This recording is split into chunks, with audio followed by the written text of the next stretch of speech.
بسم اللہ الرحمن الرحیم۔ السلام علیکم ورحمۃ اللہ وبرکاتہ۔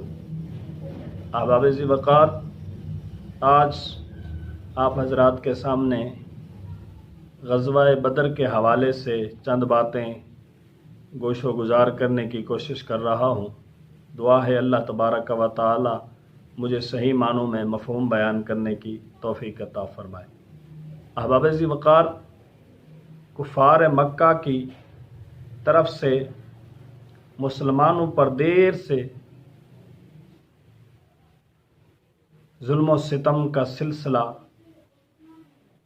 جاری تھا۔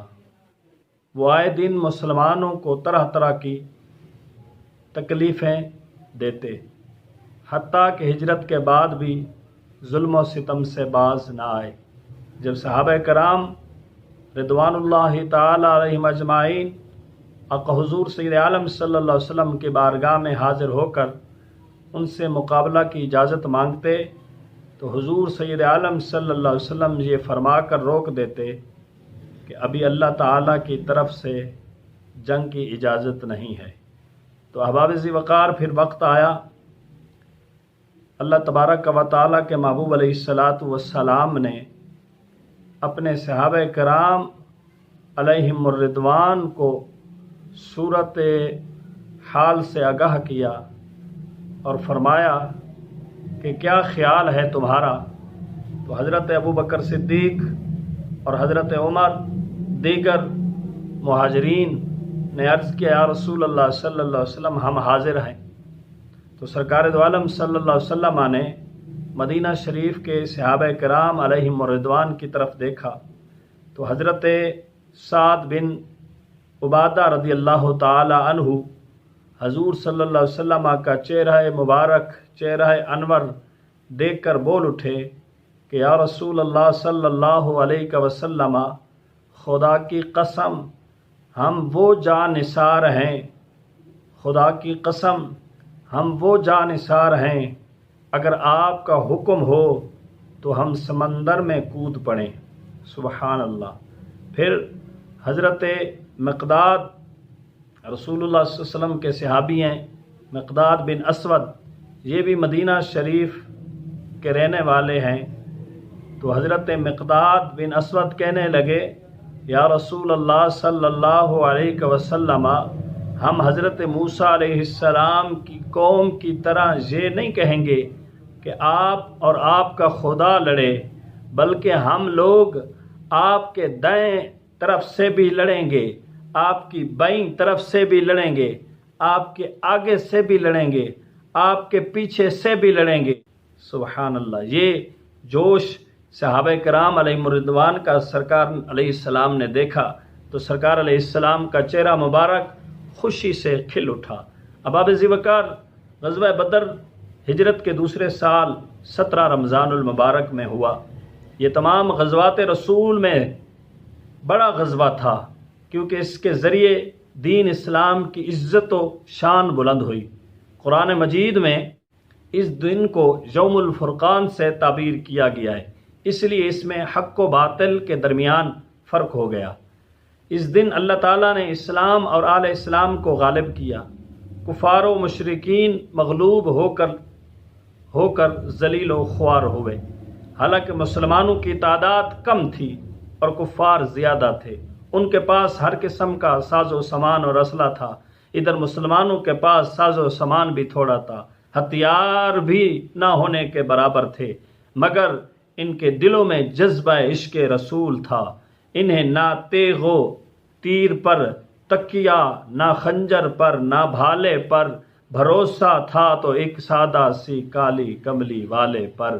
اس غزوہ میں مسلمانوں کی تعداد 313 تھی، جن میں 70 مہاجرین اور 236 انصار تھے، اور کم و بیش ساز و سامان میں 3 گھوڑے، 70 اونٹ، 6 زریں اور 8 شمشیریں تھیں۔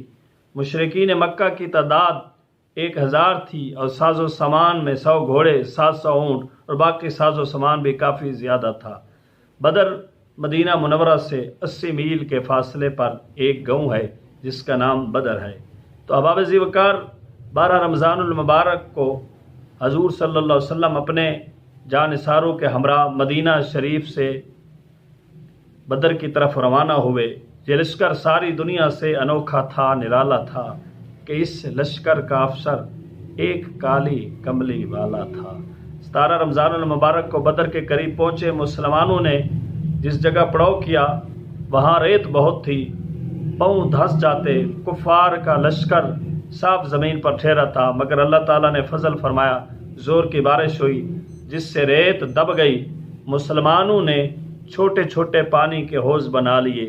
اللہ تعالیٰ نے قرآن میں ارشاد فرمایا، وَيُنَزِّلُ عَلَيْكُم مِّنَ السَّمَاءِ مَاءً لِيُطَهِّرَكُم بِهِ وَيُذْهِبَ عَنكُم رِّجْزَ الشَّيْطَانِ وَلِيَرْبِطَ عَلَىٰ قُلُوبِكُمْ وَيُثَبِّتَ بِهِ الْأَقْدَامَ، اور آسمان سے تم پر پانی اتارا کہ تمہیں اس سے ستھرا کر دے اور شیطان کی ناپاکی تم سے دور فرما دے اور تمہارے دلوں کی ڈھارس بندھائے اور اس سے تمہارے قدم جمائے۔ اب ذی وقار حضرت سعد بن معاذ رضی اللہ تعالیٰ عنہ نے عرض کیا، یا رسول اللہ صلی اللہ علیہ وسلم، ہم آپ کے لیے ایک چبوترا تیار کرتے ہیں جس میں آپ آرام فرمائیں۔ اس کے بعد انہوں نے کھجور کی ٹہنیوں اور پتوں سے چھپر تیار کیا۔ اگر اللہ تعالیٰ آپ کو لے جائے تو دیکھیں جا کر آج اس چھپر کی جگہ مسجد بنی ہوئی ہے۔ اس کے بعد سرکار دو عالم صلی اللہ علیہ وسلم نے میدان بدر میں اپنی انگلی مبارک سے نشان لگا لگا کر بتلا دیا کہ فلاں کافر یہاں مرے گا، فلاں کافر کی لاش یہاں ہوگی، یہاں تک کہ آپ نے 70 مشرکین کے نام لے کر بتلا دیا اور اپنی انگشت مبارک سے نشاندہی بھی فرمائی۔ حضرت انس فرماتے ہیں کہ ان سے ایک بھی مقتول ادھر ادھر نہیں ہوا، جو جس جگہ پر سرکار علیہ السلام نے انگلی کا نشان لگایا ہر کافر اسی جگہ پہ مرا۔ تو اب ذی وقار ابھی جنگ شروع نہیں ہوئی، مگر نبی علیہ السلام نے پہلے بتا دیا کہ فلاں فلاں کافر اس جنگ میں مارے جائیں گے، اور ان کے قتل ہونے کی جگہ کی نشاندہی بھی سرکار علیہ السلام نے پہلے بیان فرما دی۔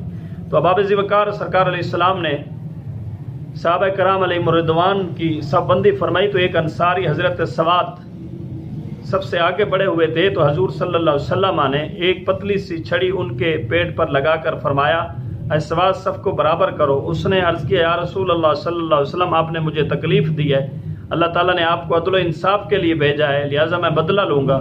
تو سرکار علیہ السلام اسی وقت بدلہ دینے کے لیے تیار ہو گئے۔ سواد نے کہا، یا رسول اللہ صلی اللہ علیہ وسلم قمیض مبارک اٹھائیے، تو آپ علیہ السلام نے قمیض مبارک اٹھائی تو اس نے مہر نبوت کو چوم لیا، اور حضور سید عالم صلی اللہ علیہ وسلم نے فرمایا، سواد تو نے ایسا کیوں کیا؟ عرض کیا، یا رسول اللہ صلی اللہ علیہ وسلم، یہ میرا آخری وقت ہے اور اب میں شہید ہو جاؤں گا، میں نے چاہا کہ کاش آخری وقت میں میرا جسم آپ کے جسم سے مس ہو جائے۔ حضور صلی اللہ علیہ وسلم نے پھر اس کے لیے دعا کی، بے خودی کا عالم ہے اسے ٹالا نہیں جاتا، جو دل میں اتر جائے اسے نکالا نہیں جاتا۔ جب صف بندی ہو گئی، اب 2 صفیں آمنے سامنے تھیں، ایک طرف حق تھا، دوسری طرف باطل تھا، ایک طرف نور تھا، دوسری طرف ظلمت، ایک طرف کفر تھا، دوسری طرف اسلام۔ ادھر مردود تھے، ادھر صاحب درود تھے، ادھر کثرت تھی، ادھر وحدت تھی، ادھر زحمت تھی، ادھر رحمت تھی۔ جنگ شروع ہو گئی۔ جب جنگ شروع ہو گئی تو ادھر سرکار دو عالم صلی اللہ علیہ وسلم اپنے چھپر شریف میں تشریف فرما ہیں۔ حضرت ابو بکر صدیق رضی اللہ تعالیٰ عنہ بہر پیرا دینے لگے۔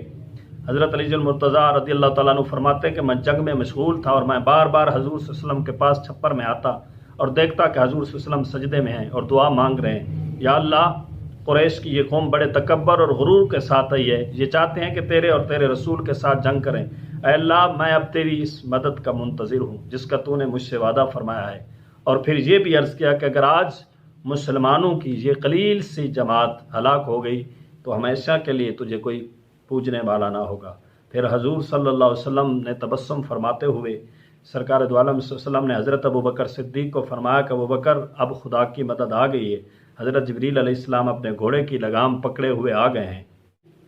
احباب ذی وقار، اللہ تعالیٰ کے وعدے کے مطابق پہلے 1000 فرشتے آئے، پھر 3000، پھر 5000 ہو گئے۔ تو حضرت علی المرتضیٰ رضی اللہ تعالیٰ عنہ نے فرمایا کہ میدان بدر میں جب لڑائی شروع ہو گئی تو ایک سخت ہوا چلی، اس طرح کے ہوا چلتی ہوئی ہم نے کبھی نہ دیکھی تھی۔ اس کے بعد اسی طرح دوسری بار، پھر تیسری بار پے در پے ہوا چلی۔ پتہ چلا کہ پہلی مرتبہ حضرت جبریل علیہ السلام 1000 فرشتوں کے ساتھ نازل ہوئے، دوسری دفعہ حضرت میکائیل علیہ السلام، تیسری دفعہ حضرت اسرافیل علیہ السلام فرشتوں کے ساتھ آئے۔ تو احباب ذی وقار، اس جنگ میں مشرکین مکہ میں سے 70 مارے گئے اور 70 ہی قید ہوئے۔ مسلمانوں میں سے صرف 14 آدمی شہید ہوئے، جن میں 6 مہاجر اور 8